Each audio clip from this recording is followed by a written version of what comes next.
किछ कामोर अनमोल यो पौती में आबो छी देहक कमजोर यो पौती में आबो।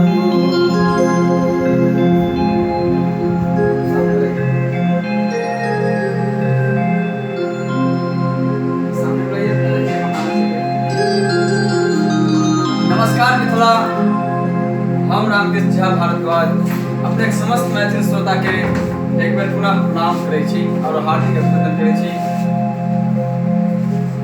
किछ दिन पहले हमर पोस्ट बाबा के नचारी शिव दर्शन अपने सब ढेर सारा आशीर्वाद देने रहिए। पुनः ओई एल्बम के आइ फाइनल रिकॉर्डिंग अछि। अपने समस्त हमर चाहे वाला श्रोता, हमर अभिभावक लोग, हमर गार्जियन लोग से निवेदन जे पटना के लॉर्ड सर के स्टूडियो में हमार फाइनल रिकॉर्डिंग और हमरा साथे हमर डायरेक्टर साहब आदरणीय श्री अनुराग कृष्ण जी लॉर्ड कंपोज कर रहल छै। लगातार हमारी 2-3 टा एल्बम एकर कंपोजिंग में हमरा रहल अछि।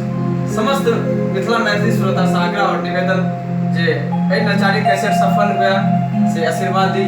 जय मिथिला, जय मैथिली, जय बाबा वैद्यनाथ।